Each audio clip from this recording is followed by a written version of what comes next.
All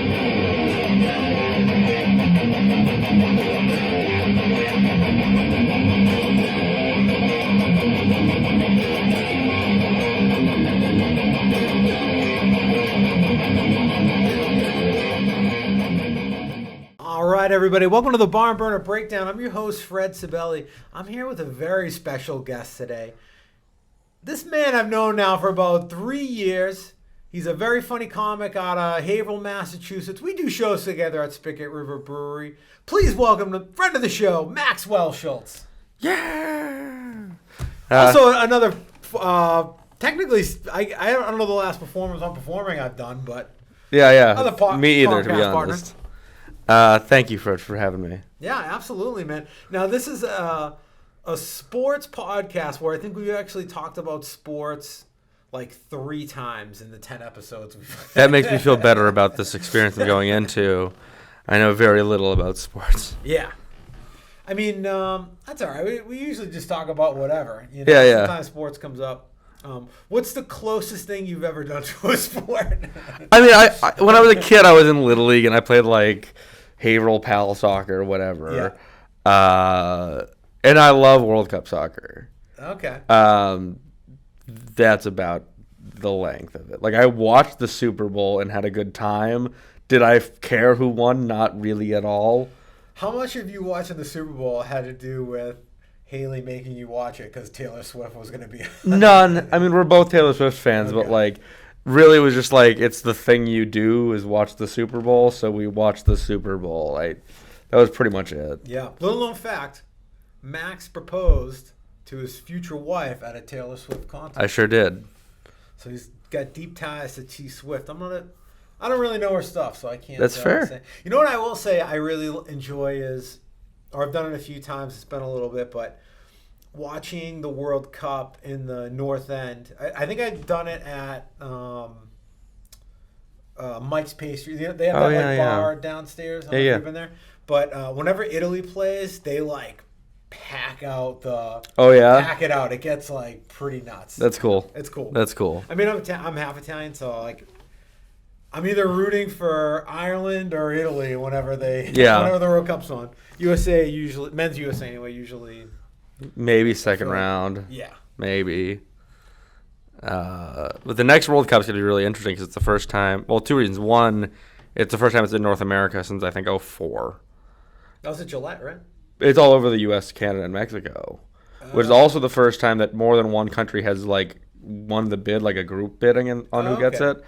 And because it's across 3 nations, normally it's 32 teams. Now it's 48. Oh, cool. So it's going to be a much bigger tournament. Really you got to figure also the travel factor is going to probably play a role. Like, who's traveling the most from what nation, and then are they traveling a certain distance from one location to the next? Are they going to be jet lagged? How many time zone changes? I know. All that stuff's going to matter big time. It really is. It really is. Especially, I mean, some team somewhere along the line is going to have a game in Guadalajara and then the next night be in Toronto. Or in a body bag. Well, maybe, you know. It's Guadalajara. Yeah, but you know what I'm saying. Just stretch all across the place, and that's got to put a strain on you. So it'll be interesting to watch. It will. But yeah, Gillette's one of the stadiums they're doing. Yeah. Do you have a pony in the race? You have a one team that you follow, or just? I can't explain it, but every World Cup I get attached to Ghana. Yeah, those crazy Ghanans. They never do well. They're always pretty terrible. Yeah. But since I was a kid, that's been the team I've latched on to was Ghana. You know what's funny? I did a report on Ghana in 7th grade about. Did you really? Yeah. Well, it's just geography class. I got assigned it. I didn't just. Sure. But back in the day, they were big in coal exports, lead. Oh yeah, some other minerals, but that was 33 years ago, probably. Well, report. Cool. All right. So you're in Ghana. What color is the Ghana jersey? Black and green. Black and green. I should have known that. Damn it. How dare you? How dare I know something about sports that you didn't know immediately? Well, I was thinking of it because of the report. I'm assuming it's their national color. Yeah, I think so. All right, cool. I gotta be on the lookout for that. I didn't realize that the World Cup was going across North America. That's pretty cool. Yeah, it'll be interesting. And then like the next one or two later or something, it's like Spain, Portugal, and Morocco. Oh, that's cool. Which is the second time we'll have been across more than one country, but also the first time we'll be in two continents. Yeah. Which would be really cool. You know, there's a really good UFC fighter from Spain. He's the first. He's originally from. I forget where he's originally from, and then he moved to Jordan, and then moved from Jordan to Spain or Georgia, Georgia, and then Georgia to Spain. So, but he's like an adopted son of Spain. Yeah, that's cool. He's Ilia Topuria, the Matador, but he just knocked out one of my favorite fighters. Oh, really? Took the belt, but you got to respect the guy. So now UFC is talking about bringing a fight to Spain for the first time. Which really? That'd be cool. That'd be cool. You know, that's the one good thing.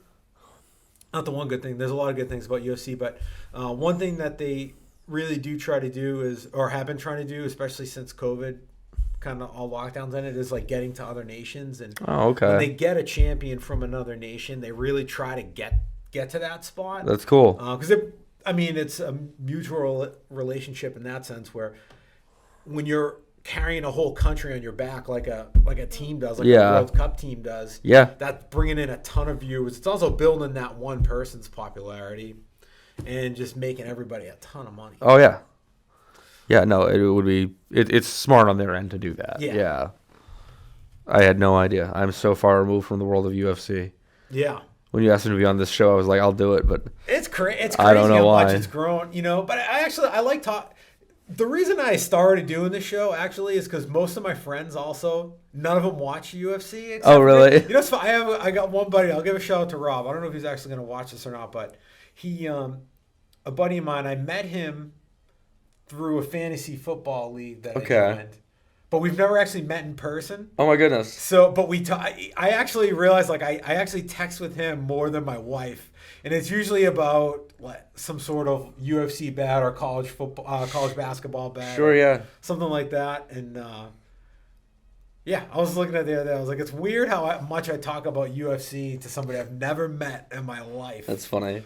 So I talk about it to him, or I come and talk about it on the show. Yeah. It's my only way to vent. Your only outlet? Yeah. I get that. Now, I'm trying to think. You know what I need to start doing for, like, the people that come on that don't watch UFC? I'm going to find Max.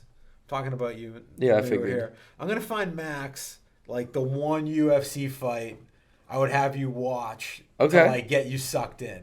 Okay. But I got to look on YouTube, because you probably don't have UFC Fight Pass, I'm guessing. No, I don't. That would be weird if I did. If I was like, I don't watch it, but I'm ready to. Hey, you know, I got $150 a year I'd like to kill. Let me just buy this membership in case I get into it. In case I want to get into it. Yeah, it might happen. But it's really cool. They have like pretty much, unless it's like a very recent pay-per-view.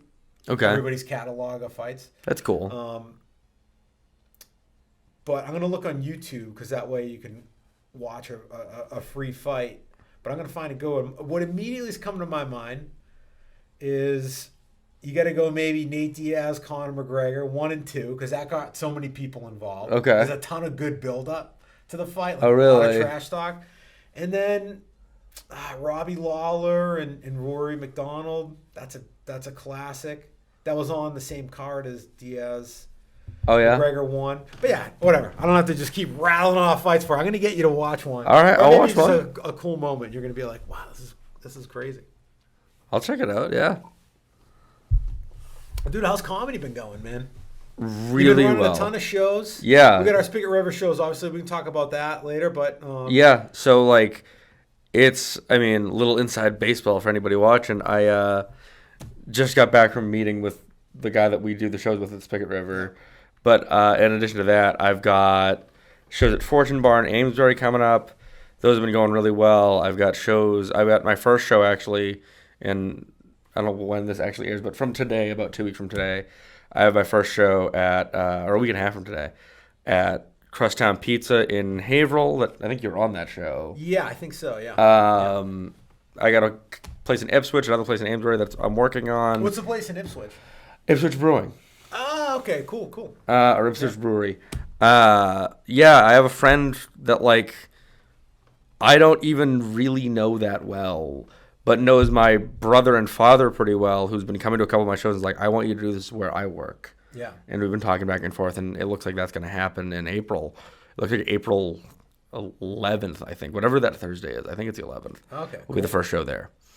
And then my own personal stuff, like I did some out-of-state stuff. I was in upstate New York earlier this month, actually, this month is, for the shortest month of the year, it has just taken forever. Yeah. But earlier this month, I was in upstate New York, and I headlined a few shows up there. It's been going really well. I'm actually looking to record a third album in August. Oh, nice. Yeah, I do this for anybody who doesn't know me listening to this or watching this.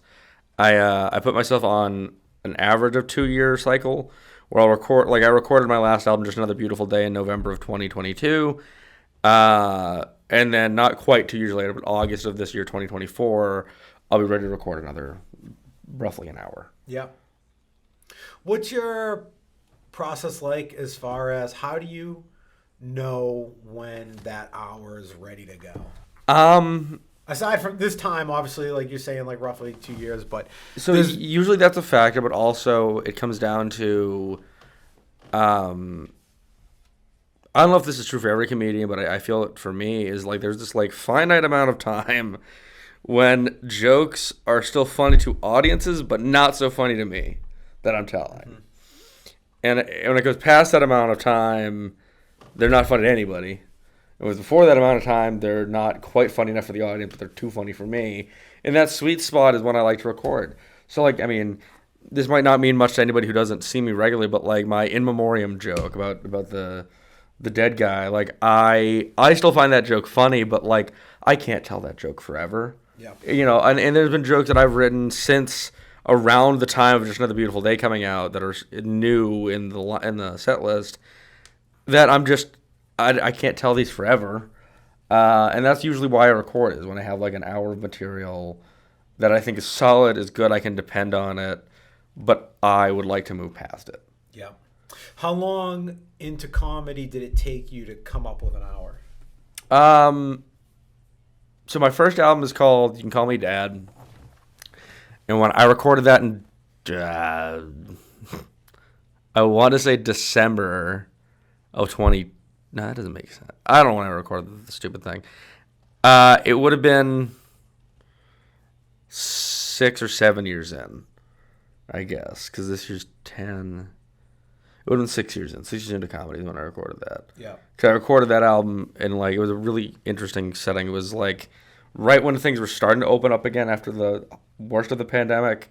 But it was still really scary, so I was in like a room with like 14 people in the audience. It's like super masked and sanitized, and I was too, and it was this weird dynamic. So I think it was December of 2020 that I recorded that. Yeah. I think, in Nashua.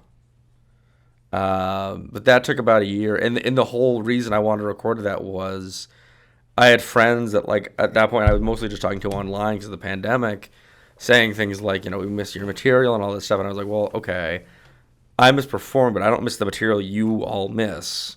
So I recorded it, and that way any of those people, like, you have it now.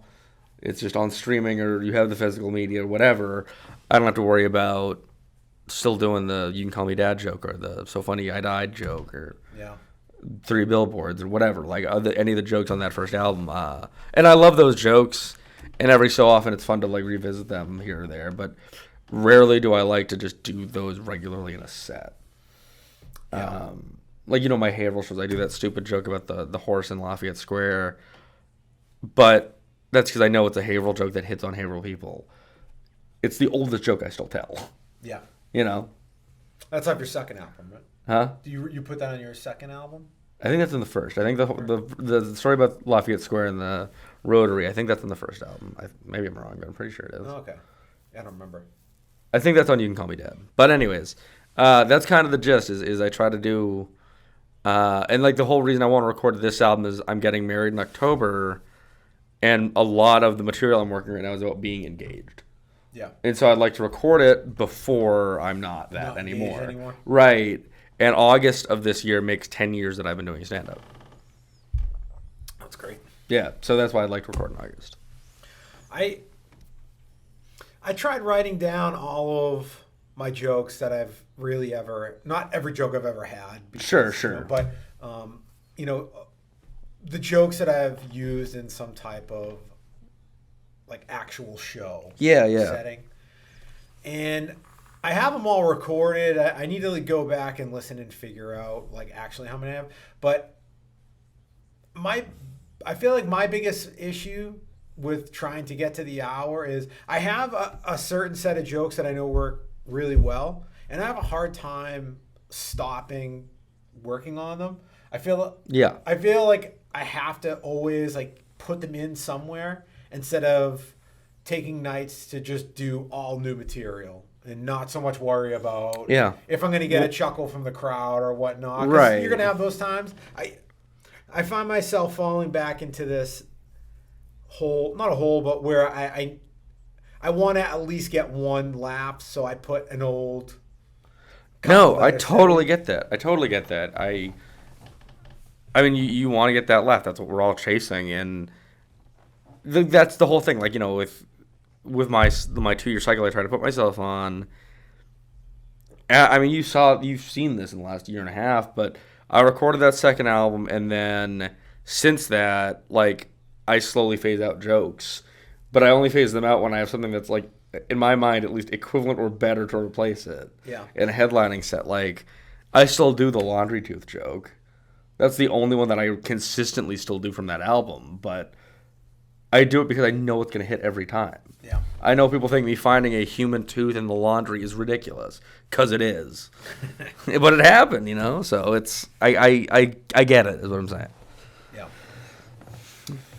I always like, with what you were saying there, the whole, like, fixating on a joke and, like, not moving past it, like, I do that too. I think most comics do, and I think you've heard me say this, but viewers may not have. But there's a Louis Anderson quote I heard him talk about in an interview a bunch of years ago, where he talks about, like, sometimes it takes like a decade to complete a joke that you just can't figure out. They're like puzzles. Yeah. They're like puzzles. But when you why crack did it come to you in the first? It wouldn't have came to you in the first place if you, in some weird way, didn't have an ability to twist it. Yeah. It's just, when are you going to get that? When are you going to get it? Sometimes it's right away. Other times it's not. Sometimes somebody else gives it to you from the way you told it. So it is hard. It is a puzzle. Yeah. It's a great puzzle, though. I mean, I almost said 13, not 13. I'm 3 years in now, or just about 3 years in. Oh, hell yeah. I love it. There's nothing like it. I got nervous right before I had my son, that I was going to have to stop doing comedy, or I was worried about it. But, I'm lucky. I have a very supportive wife, and, she really helps me explore that creativity. Hell yeah. That's good. Because it's hard. It is hard. It is hard. And it is, like, comedy is so demanding. It requires a lot of your time, and it is often thankless. Yeah. So, and you're going to fall on your face a dozen times before you don't. So, I totally get what you're saying. But at the same time, like, every so often, I'm sure this applies to you too, any comic this would apply to, but you hear of, like, a friend or somebody you know at least quitting doing comedy. Yeah. And I can't imagine that. You quit? What? I can't not do this. I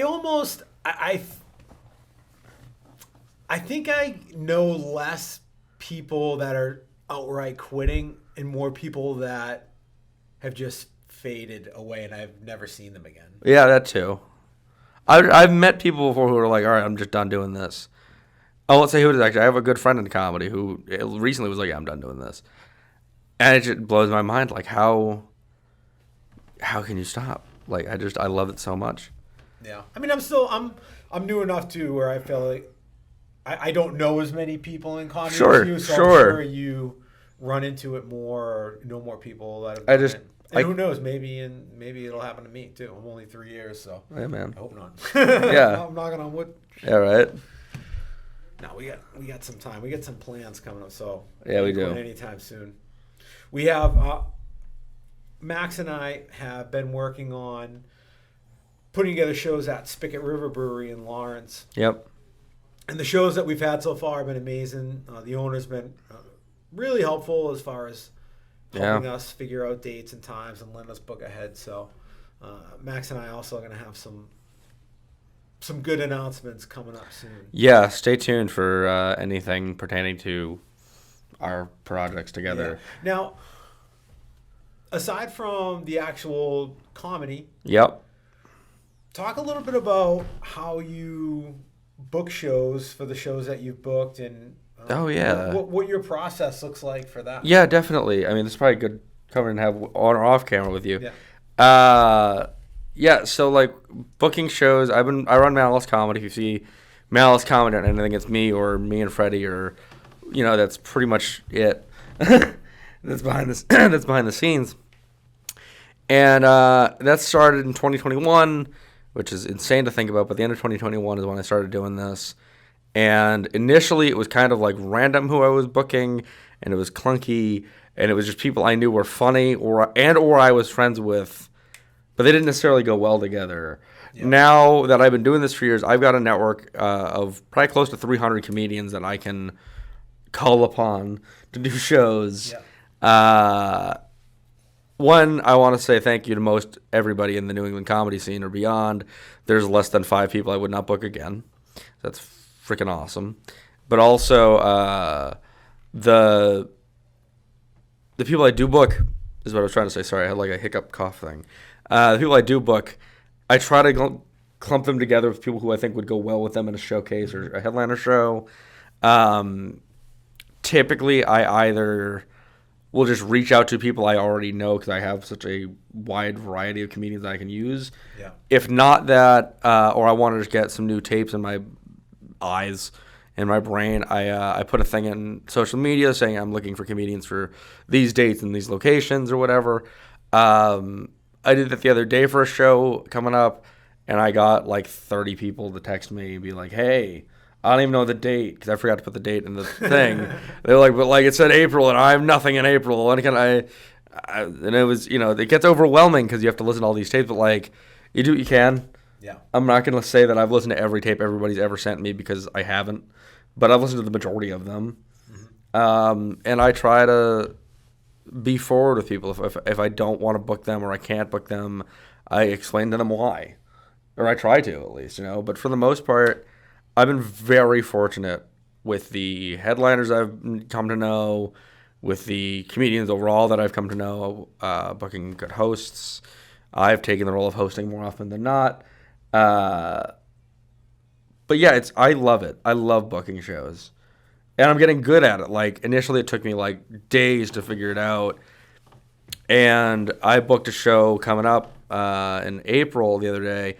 I had it done in like half an hour. Nice. And it was cool. It used to take like a day or two to do this, and now it doesn't. So, yeah, I love booking shows. That's a pretty general answer to a pretty general question. Yeah. I need to be better. I'm always thinking about when I hear like other comics talk.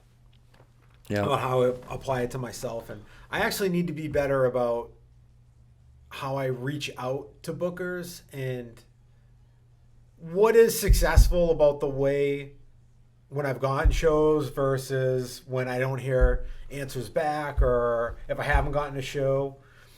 Like, what did I actually say? How did I approach it? Yeah. Because I don't have a very high success rate with maybe just messaging somebody, right? It's tough. And it's one of those things, it's cliche, but you're going to get a whole bunch of no's before you get a yes. Yeah. And then it repeats. It's like submitting to anything, a publishing house, asking somebody on a date, whatever. Like, I'm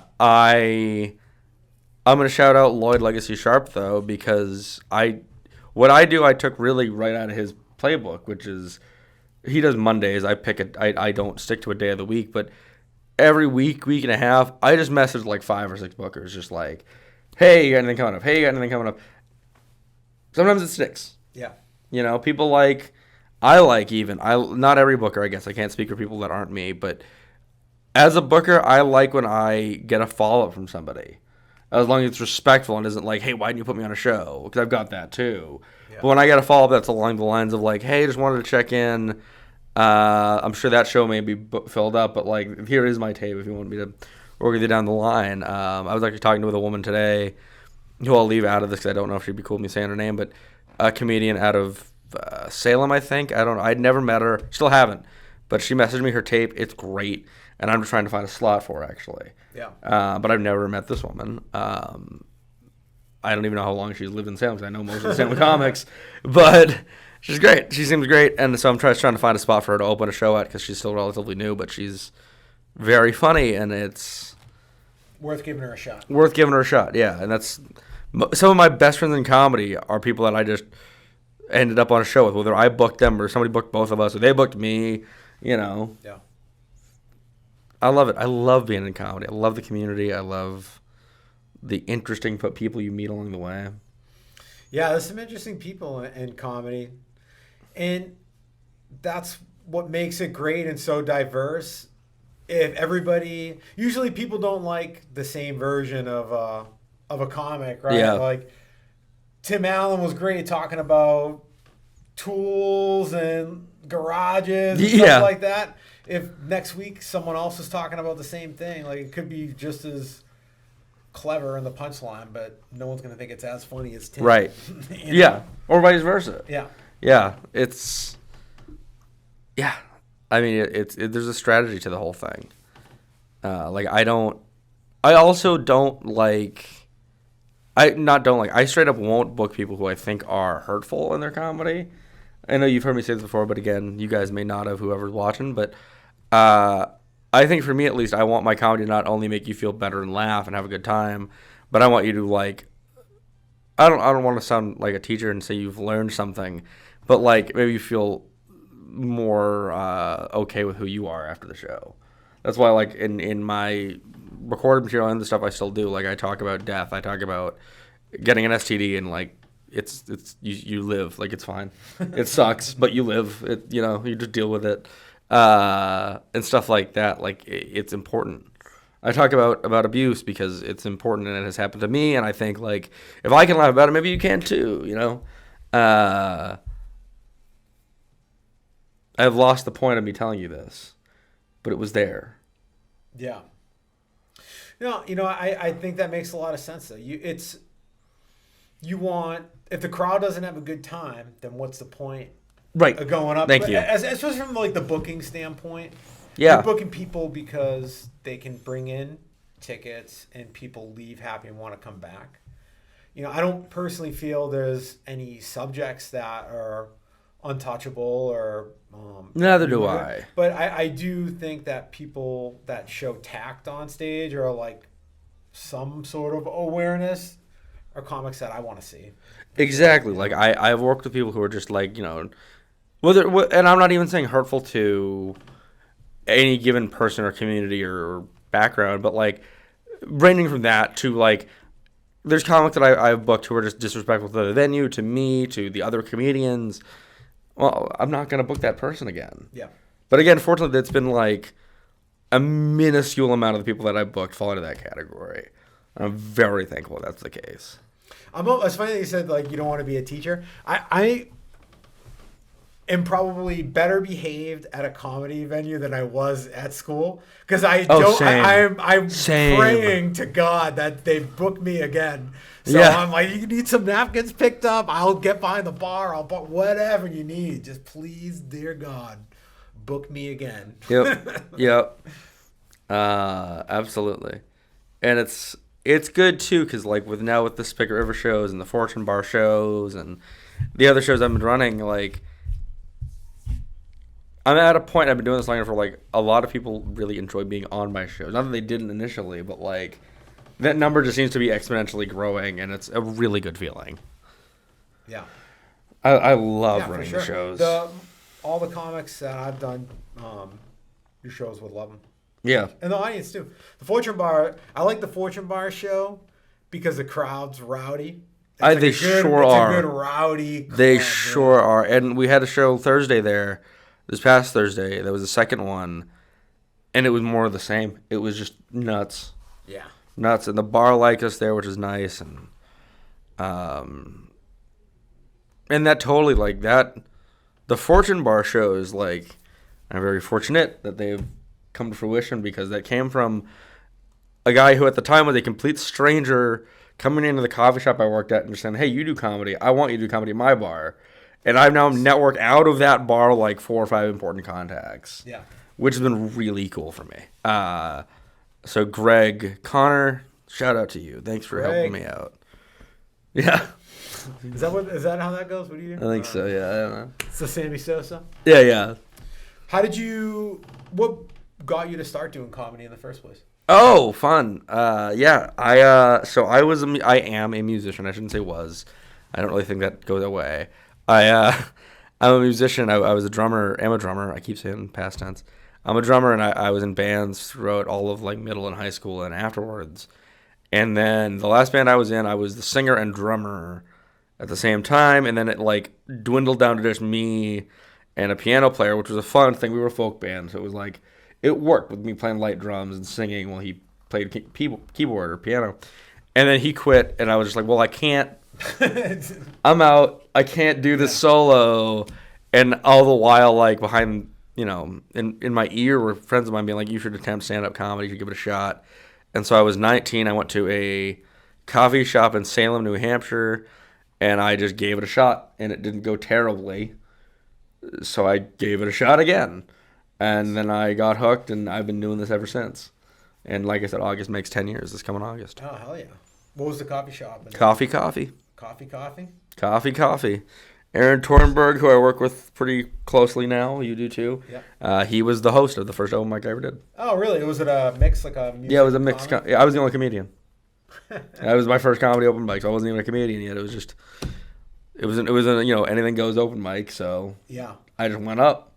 I did an anything goes open mic right around when I was first starting in Nashua, New Hampshire. I can't remember the name of the joint, oh yeah. But it was an Irish sort of. It was an Irish bar, but food and stuff like that. I don't know. They advertised it on the Facebook group.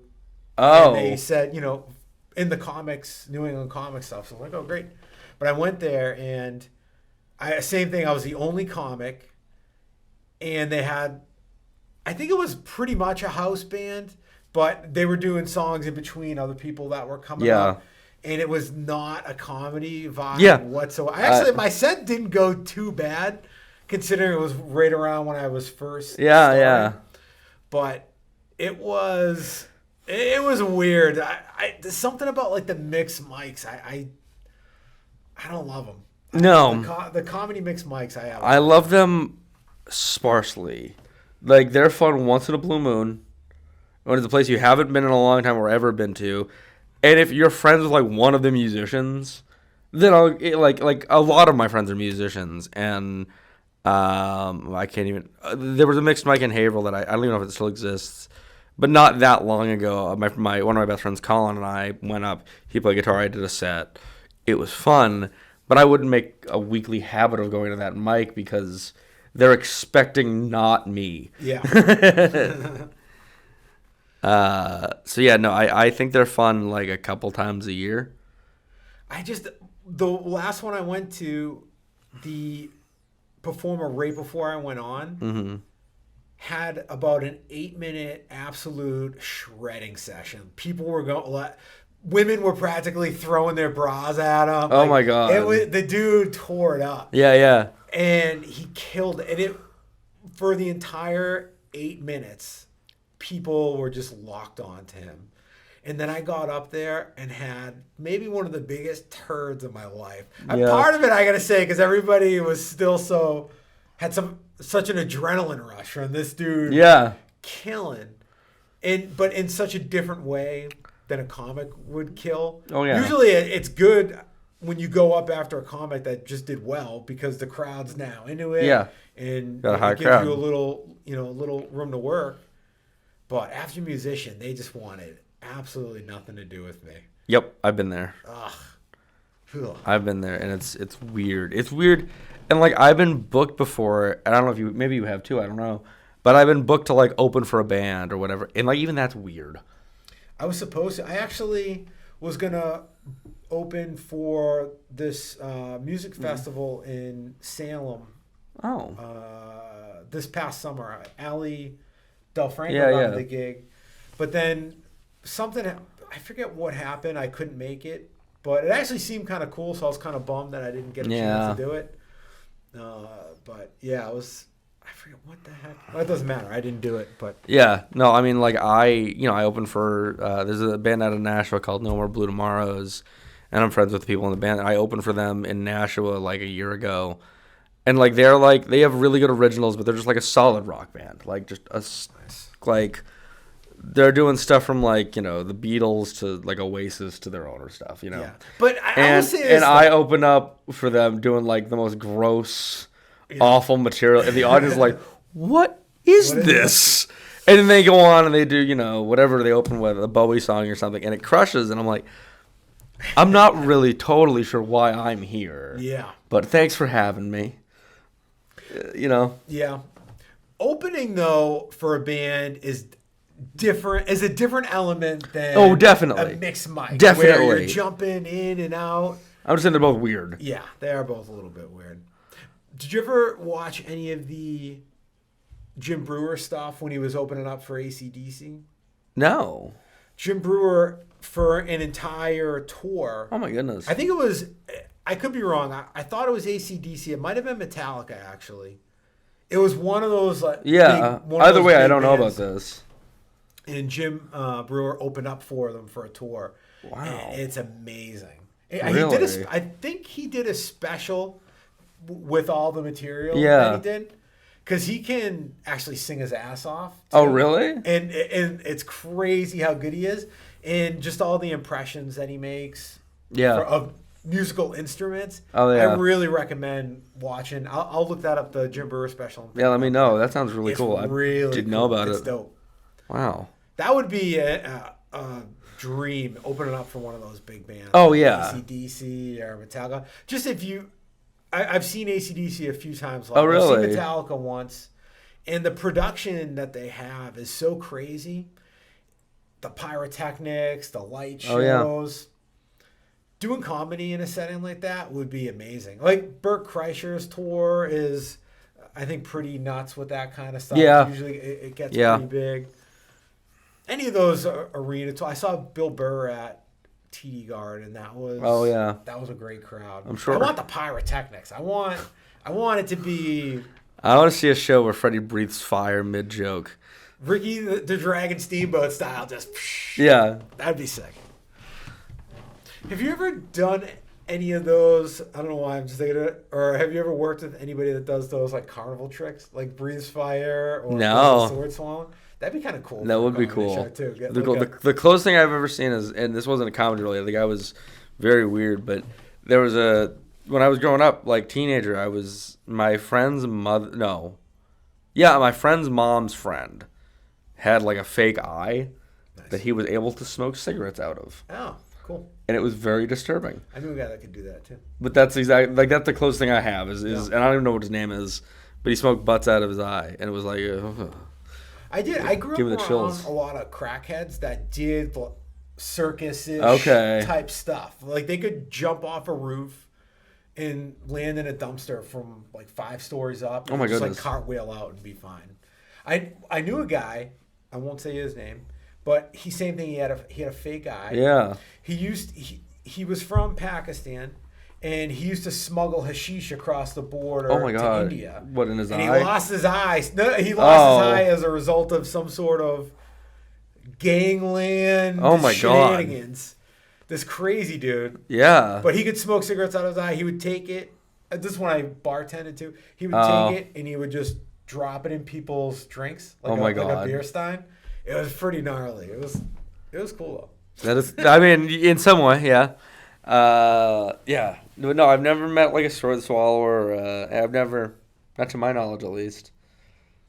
Which is kind of weird now that I think about it, because I would have thought that would have come up at some point, but it hasn't. Yeah. The sword swallowing, I feel, there's a trick to it, right? But how do they do the glass eating? The glass eating freaks me out worse than the sword swallowing, because they're just chewing on it. It's got to be fake glass. Yeah, I would think, but I don't know. If you know, if anybody out there give us a call if you know our private cell phone numbers. Nobody's going to tell me they know. Yeah, I know. Oh, man. So that's great. You know, you're booking shows left and right. You're banging out shows left and right. How often are you putting in new material to the current hour that you have right now? Are you still just working on that, or are you still throwing anything new in? I'm definitely throwing still some new stuff in. My goal is to record in August. I've got, I think, 38 minutes of new stuff that I can rely on. So I probably got like maybe 10 more minutes of stuff that isn't quite polished yet, and I'm looking to get a few more minutes in there. But I'm constantly adding. I'm constantly writing right now too. Last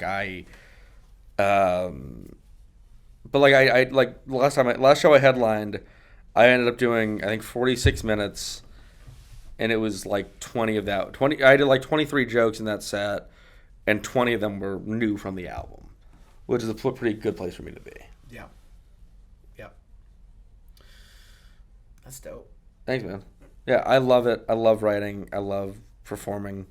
There's How much of your jokes do you write out ahead of time versus maybe just working out on stage? Oh, all of it's working out on stage. Okay. I don't long form write anything. I don't really understand how comedians do that. Like, it kind of breaks my brain. Yeah. Because the way I write a joke. That's how I do it. Every joke I have, I write out exactly. I don't necessarily perform it like that. That's how you start it. I usually rewrite it maybe 3 times at least. Basically, for me, I get the idea for like a premise to a joke. I dwell on it silently for like 2 weeks, and then I throw it out there. Yeah. That's pretty much how I do it. And then if it sticks, great. If it doesn't, but has legs or has some room to grow, I'll keep working on it. If not, I'll throw it out, after two attempts. Yeah. Maybe 3. But no, I'm constantly coming up with stuff, and I think the last thing I added to my set was like a week or 2 ago was, and is it a great joke? No. But it could be down the road. It could get there. Absolutely.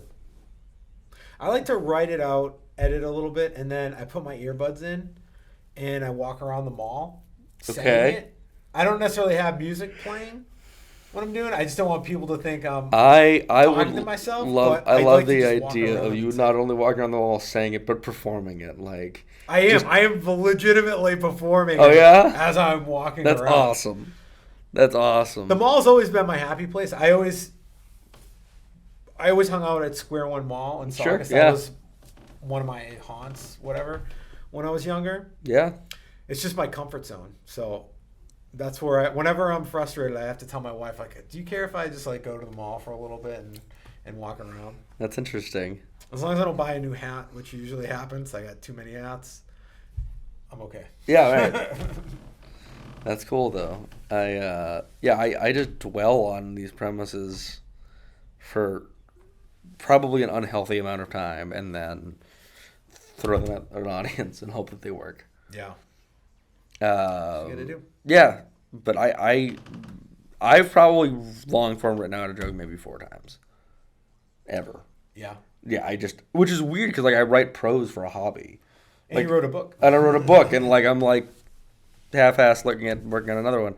I keep saying I'm gonna do it, and then more things come up to get in my way. But at some point there'll be a follow-up to my first book, but I can't do the same thing when it comes to jokes. I just can't do it.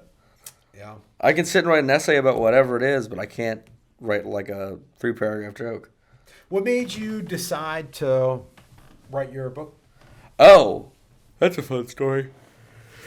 So the book's called This Is Why You Know Me. It's available on Amazon or in some bookstores, and if you find me, it's usually in my car.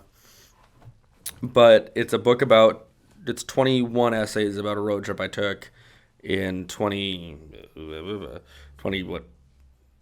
I guess, where I drove across the country, and I slept in my car on strangers' couches for 3 months of the day. That became a book because, one, it is something I did, but also after the trip was over, I came home to Haverhill, Mass, and I wrote down 2 or 3 of the stories in that book as just like, I want to remember these. These are for me. These aren't for anybody else to see, but I want to remember them later on as fresh as I can in my mind now. Mm-hmm. So I wrote them down, like in there, my great-grandmother died. I wrote the story of her funeral down, for example. And then I told a guy I used to work with that I had been writing, and he said, well, when the book's done, send it to my wife. She'll edit it for you. And I was like, I don't know that this is going to be a book. It's just a couple essays I wrote. And he's like, well, if you decide you want it to be a book, my wife will edit it for you. And I said, Ty, I don't know your wife. Let alone I don't know that she can or will edit this. So Ty Terrell and Heather Terrell, shout out to them. But Ty got me in touch with Heather, his wife, and we had a great lunch. And then it just became this project. It's like 2.5 year long project of writing down, I forget how many words the thing is, 50,000 words or something. And her editing it meticulously and then me taking it back and rewriting the whole thing. And, at one point I had read that book like 50 times in a calendar year because it was just this constant revision. But that was ultimately how it came to be. It kind of fell in my lap to make this be a book. Yeah. Was Heather just was really, really invested in the idea. And I think Ty read a couple of the stories that I had written just for me, and we made them more adaptable to just anybody who doesn't know these people. And I think a lot of the stories in there are still really fun and whimsical and goofy. But they're all, it's 3 months of my life. It's despite people being upset that I don't fit the bill for this, I wrote a memoir when I was 22. Like, usually you do that at the end of your life, but I did it toward the beginning. Yeah. Now, here's a weird question. How come it's always writers that travel across the country? I've never heard of this, like, mathematician that's like, I'm going to drive around the country and not write about it. Yeah, I'm going to drive around the country and solve equations. Yeah. That's a weird one. Yeah, I don't know. I have some friends. I don't know any biologists that are like, I'm going cross country. Yeah, me either. But I know, I know a couple people who were, in the arts, but aren't writers who've done it. But I don't think I know anybody who's not somehow in the arts. So I don't know. That's interesting. Yeah. That's interesting. And if you're my friend and you've done this and you think that I'm wrong, tell me, but also I'm willing to bet that I think you're in the arts. There's some physicists out there watching the show. Yeah. Pissed off. Yeah. I have one of my best friends is an environmental scientist for a company I probably can't say on here. But they're doing that right now, and I know they don't work in the arts, but they're invested in them, and they've been a DJ for 12 years or whatever. Yeah. So, yeah. There's a lot to it. There's a lot of I feel like you have to be creative to do that. Or somewhat. It's a bold decision to make. No, when you went cross country, what was your route? Oh, I drove. I mean, I'm not going to go over all the nitty gritty details, but I basically drove Massachusetts, kind of bumbled around the Northeast, down to Florida, west to Phoenix, and then I drove from Phoenix to Philadelphia in 2 days, and came home afterwards. Yeah. Which is a terrible. Don't ever drive from Phoenix to Philadelphia in 2 days. It takes 2 days to do that. So I think I slept for 7 cumulative hours in that time. Yeah. But I did it. And I got to the end of the book, basically. I went to Phoenix one time. I went to the Grand Canyon, but then, we were in Phoenix. And sure, yeah. And it was me and my buddy Bodner. Our rental car, we were stopped on the side of the road for, I think, an hour and a half or so. Oh, my goodness. While they just retard the highway. And I didn't know this, but one of the other drivers, there was a row of probably 30 cars. Yeah. And they're like, oh, yeah, this happens all the time around here. It just, this is when they have to do it. The roads deteriorate. Oh, because it was too hot normally. Yeah, that makes sense. I didn't think of that. It was steaming, too. Yeah. We were on the side of the road just playing football with 20, 30 other people. Really? Yeah. That's pretty cool. It was cool. That's pretty cool. That's a unique experience. I like that. Yeah, My uncle lives out there, so I've gone to Phoenix a few times. Did you have a favorite spot amongst your travels? Yeah, I mean, I think the answer is the same from then versus now. Nashville, Tennessee is one of my favorite places I've ever been. Nashville's a good time. I love Nashville. I love Asheville, North Carolina is great. I love Denver and Boulder, Colorado, and that whole area right there, that like triumvirate of towns and cities. From that trip alone, I've always kind of thought that Santa Fe, New Mexico would be like a perfect place to retire. Yeah. Because it is stunning, it is beautiful. There's just nothing to do. But it's beautiful. The weather's perfect, but it's boring. Yeah. But it's beautiful. That's kind of what you want when you retire. You right? don't want to be bothered. You want dry heat. Yeah, and a pretty atmosphere. Yeah. I always thought it'd be cool. I love Santa Fe. I just found nothing to do there. Not nothing, but like I would have trouble at this point in my life living there. But I think when I'm elderly, I could see it happening. What's the farthest spot from here that you've done comedy? Well, I mean, it would have to be Los Angeles. Nice. I've done comedy out there a couple times. Okay, cool. What was that like? Interesting. I've only ever done a few mics out there, I think, but in some ways, I think comedy is just comedy wherever you go. But in other ways, like everywhere is different, of course. So it was. I don't know how I want to like word this, but like it was a room of like mostly newer people. I was 7 years in at the time, or 8, maybe 8, I don't know. And it was I felt like I was one of the more advanced people in the room when I shouldn't have been. Oh yeah. If that makes sense. Like I don't know if a lot of people just have an off night, but it was really fun. And I did a couple mics like that. I did a mixed mic actually in Phoenix, which is also pretty far. That was really interesting, and but of course it's one of those like events of my life where I'm like Facebook and Instagram friends with a bunch of people from that open mic that I will never ever meet again. Nice.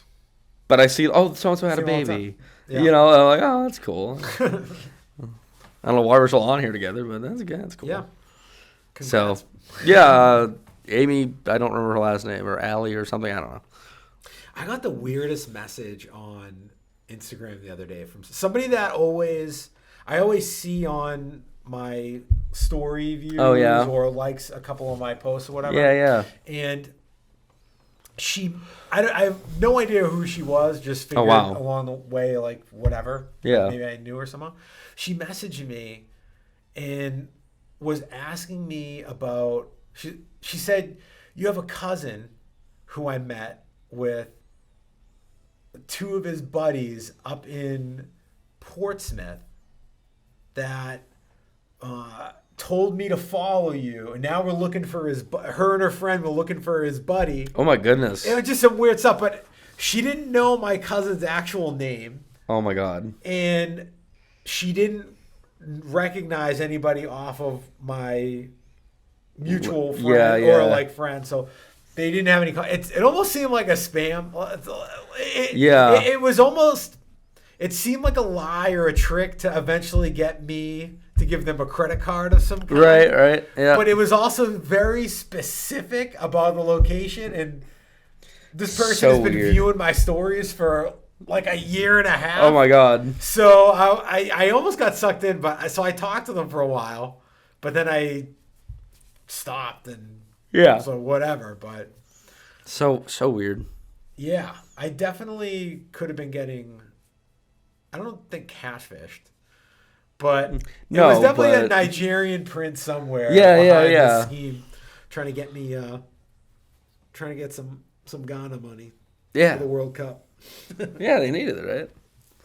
Do you ever gamble on the World? Or do you like to gamble at all? Not really. I'm not. I've never gambled on. No, I have gambled on sports.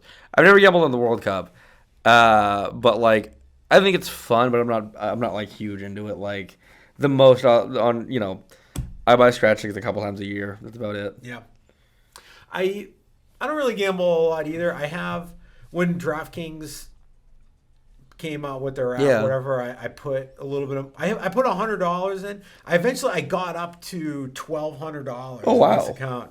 And now I'm back down to exactly $100. So I haven't lost any of that money Oh, yet. that's good. That's good. And this has been over the course of whenever it opened. Actually, no, before that, because I used to cross the border in New Hampshire to put in bets. But probably like 2 years or 3 years now. And I bet like $5 bets again. Yeah. Stupid parlays. And I wish I was better. I watch so much UFC. I should be better at gambling on it. I'm just not. I hear you. I'm terrible. And it's a very unpredictable sport. Most sports are unpredictable, but really in a fight. And that's why we're anything here, can folks. happen. That's why we're here. Hope you've learned a lot about UFC today. Yeah. Oh, man. This is actually probably the most we've talked about sports on this show. Actually, no. Mike DuPont talks about sports with me. Okay. Other than that, and then I've had some fighters on, and we'll talk about their fights. But actually, when I've had the fighters on, we've like not really talked about. We've talked about their journey stuff, and yeah, and their stuff, but we haven't really talked about much of like a specific sporting event. And that was sort of one of my ideas about when I first started the show was doing a segment that was the what happened this week, a recap, talking to a guest, and then doing a preview of the next week's whatever. Yeah. Like what was coming up, maybe a big fight or some playoff games or something like that.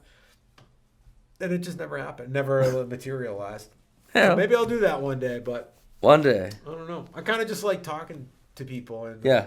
I've known you for 3 years now, or a man. little under 3 years, but Yeah. hearing you actually tell your story is important. I think people like to hear that kind of Thank stuff. you, too, yeah. So that's usually just what I like to talk about. Cool, man. Yeah. But yeah, I mean, that's pretty much our time. I know we actually got an open mic coming up soon. Before we go, do you have anything, Max, that you want to plug at all? Yeah. If you want to see my shows or whatever, you can follow me at Maxwell Shultz on Instagram or at Malice Comedy. That's a production team that I run. Any show I'm producing, I post on Malice. Any show I'm in at all will go on my Instagram account. And I've got stuff lined up at the very least every Thursday for the next 2.5 months. So at the very least, that's accessible. And then there's other stuff scattered throughout too. When is this going up? That depends. Maybe like a week from now. All right. I got shows coming up. Follow me on Instagram or whatever, and I'll figure out how to get you there. Let's say I have a show Sunday, but I don't know if this will be up then. So go back in time. Come to see me Sunday. That has already happened. Yes. Don't go looking for Max in 2 Sundays. Yeah. He won't be there. No. But follow him on Instagram. Get some dates because he puts on great shows. Thank you. We got some good shows coming up as well, so I'm really happy for that. And I'm so glad you were able to hop on and do the podcast, man. Thanks for having me. Appreciate it. Yeah. Guys, this has been the Barn Burner Breakdown. I'm your host, Fred Sibeli. And catch us on Instagram, YouTube. And you can catch me. I post my shows up on Instagram as well. So thank you so much for watching, and we'll see you next time. Thanks. Cut. Cool. Nice, man. Thanks for having me. Yeah, dude. Thanks. That was great. Yeah.